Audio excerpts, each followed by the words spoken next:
జై మార్కండేయ జై పద్మశాలి పద్మశాలి కుల బాంధవులందరికీ నమస్కారం। నేను అంబటి శ్రీనివాస్, తెలంగాణ ప్రాంత పద్మశాలి యువజన సంఘం అధ్యక్షుడిని। గత 103 సంవత్సరాల చరిత్ర గల అఖిల భారత పద్మశాలి సంఘం చరిత్రలో మరొక మైలురాయి 17వ అఖిల భారత పద్మశాలి సంఘం మహాసభ, అదేవిధంగా తెలంగాణ ప్రాంత పద్మశాలి సంఘం 8వ మహాసభని ఈ నెల 9వ తేదీన ఎగ్జిబిషన్ గ్రౌండ్లో నిర్వహిస్తూ ఉన్నాము। ఈ సభలో దేశంలోని 18 రాష్ట్రాల నుంచి పద్మశాలి కుల బాంధవులందరూ, అదేవిధంగా అక్కడి కార్యవర్గ సభ్యులు, అదేవిధంగా తెలంగాణలోని 33 జిల్లాల నుంచి పద్మశాలి కుల బాంధవులు, చేనేత వర్గాల నాయకులు, అదేవిధంగా మరమగ్గాల కార్మికులు వీళ్ళందరూ పెద్ద ఎత్తున పాల్గొంటూ ఉన్నారు।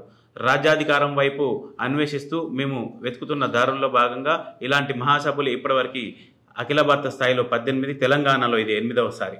కాబట్టి ఏ రాష్ట్రంలోనైనా సరే అక్కడి పద్మశాలి కులస్తులకు న్యాయం జరగాలి అంటే ప్రతి 5 సంవత్సరాలకు ఒకసారి జరుపుకునే ఈ మహాసభలో పెద్ద ఎత్తున పద్మశాలి కుల బాంధవులందరూ పాల్గొనవలసిందిగా నేను ప్రతి ఒక్కరిని వేడుకుంటా ఉన్నాను।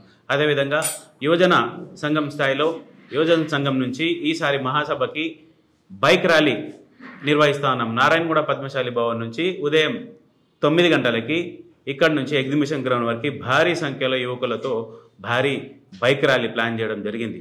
అందుకు గాను జిహెచ్ఎంసీలో ఉన్నటువంటి 150 డివిజన్ల నుంచి బైక్ ర్యాలీతో అక్కడక్కడి డివిజన్ల నుంచి నారాయణగూడకి చేరుకోవాల్సిందిగా ప్రతి డివిజన్లలో ఉన్నటువంటి కమిటీలని, యువకులని నేను వేడుకుంటా ఉన్నాను।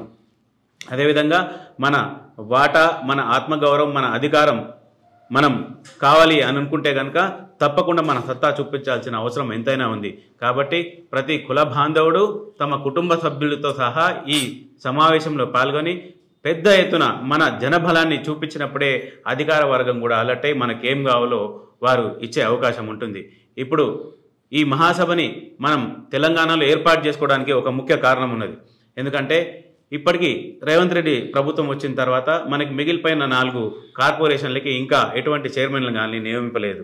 అందుకు గాను ముఖ్యమంత్రి గారిని కలిసి అఖిల భారత స్థాయిలో నాయకులు, అదేవిధంగా తెలంగాణ ప్రాంత నాయకులు కలిసి వారికి ఇన్విటేషన్ ఇచ్చి ఈ సభకి రావాలని ముఖ్యమంత్రి గారిని వేడుకోవడం జరిగింది। వారు కూడా సానుకూలంగా స్పందిస్తూ మీ సమస్యలన్నీ పరిష్కరిస్తాను, ఆ సభాముఖంగానే మీ సమస్యలన్నిటికీ పరిష్కారం లభించే విధంగా నేను అక్కడనే వచ్చి మీకు ఏవైతే కార్పొరేషన్లు కానీ పదవులు కానీ ఏవి ఉన్నాయో తప్పకుండా చూస్తానని చెప్పి వారు మాట ఇవ్వడం జరిగింది। అందుకు మనం చూపించిందల్లా వారికి కృతజ్ఞత రూపంలో పెద్ద ఎత్తున ఈ సభలో పాల్గొని ఈ సభను విజయవంతం చేస్తారని మనస్ఫూర్తిగా కోరుకుంటూ జై పద్మశాలి, జై మార్కండేయ।